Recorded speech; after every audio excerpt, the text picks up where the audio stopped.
November 10 ಬೆಳಗ್ಗೆ 11 ಗಂಟೆಗೆ Delhi ಫರೀದಾಬಾದಲ್ಲಿ 350 kgಯಷ್ಟು bomb ಮಾಡೋ ಕೆಮಿಕಲ್, AK-47 ಪಿಸ್ತೂಲು, ಈ ತರ ಟೋಟಲ್ 2900 kg ಮೇಜರ್ ವೆಪನ್ಸ್ ನ ಡೆಲ್ಲಿಲಿ ಸೀಸ್ ಆಗುತ್ತೆ. ಇದೆಲ್ಲ ಡೆಲ್ಲಿ ಹತ್ರ ಇರೋ ಫರೀದಾಬಾದಲ್ಲಿ ಮುಜಾಮಿಲ್ ಶಾಕಿಲ್ ಅನ್ನೋ ಡಾಕ್ಟರ್ ಮನೆ ಒಳಗೆ ಇದೆಲ್ಲ ಸಿಗುತ್ತೆ. ಇವ್ರನ್ನ ಅರೆಸ್ಟ್ ಮಾಡ್ತಾರೆ. ಇದು ನವೆಂಬರ್ 10 ಬೆಳಗ್ಗೆ ಆಗಿರೋ ಇನ್ಸಿಡೆಂಟ್.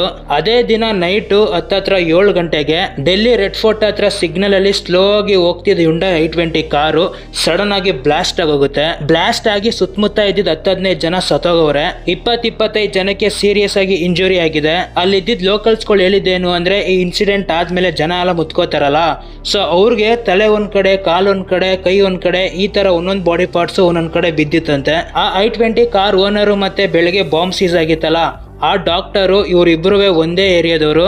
ಇಬ್ರುವೆ ಕಾಶ್ಮೀರ್ ಪುಲ್ವಾಮಾದವ್ರೆ. ಇದೇ ತರ ಟೋಟಲ್ 8 ಜನನ ಈ ಕೇಸಲ್ಲಿ ಅರೆಸ್ಟ್ ಮಾಡವ್ರೆ. ರಿಪೋರ್ಟ್ಸ್ ಪ್ರಕಾರ ಇವರೆಲ್ಲ ಸುತ್ತಮುತ್ತ ಊರವ್ರೆ. ಮತ್ತೆ ಇವಾಗ ಬರ್ತಿರೋ ಮೇನ್ ಕ್ವಶನ್ ಏನು ಅಂದ್ರೆ, ಸಂಜೆ ಆಗಿದ್ದ ಇನ್ಸಿಡೆಂಟ್ ಟೆರರ್ ಅಟ್ಯಾಕ್ ಅಥವಾ ಕಾರ್ ಏನೋ ಪ್ರಾಬ್ಲಮ್ ಆಗಿ ಬ್ಲಾಸ್ಟ್ ಆಗಿರೋದಾ? ಇದ್ರ ಬಗ್ಗೆ ಇನ್ನು ಇನ್ವೆಸ್ಟಿಗೇಷನ್ ನಡೀತಾ ಇದೆ. ಬೆಳಗ್ಗೆ ಆಗಿರೋ ಇನ್ಸಿಡೆಂಟ್ಗೂ ಮತ್ತೆ ನೈಟ್ ಆಗಿರೋ ಸೀನ್ಗೂ ಎಲ್ಲ ಕನೆಕ್ಷನ್ ಆಗ್ತಾ ಇದೆ. ಇದೆಲ್ಲ ಒಂದಕ್ಕೊಂದು ಲಿಂಕ್ ಆಗ್ತಾ ಇದೆ ಅಂತ ಎಲ್ರದ್ದು ಅನಿಸಿಕೆ. ಸದ್ಯಕ್ಕೆ ಇಷ್ಟೇನೆ ಅಪ್ಡೇಟ್ಸ್ ಗಳು ಬಂದಿರೋ ಎಲ್ಲ ಅಪ್ಡೇಟ್ಸ್ ನಾನು ಹೇಳಿದ್ದೀನಿ.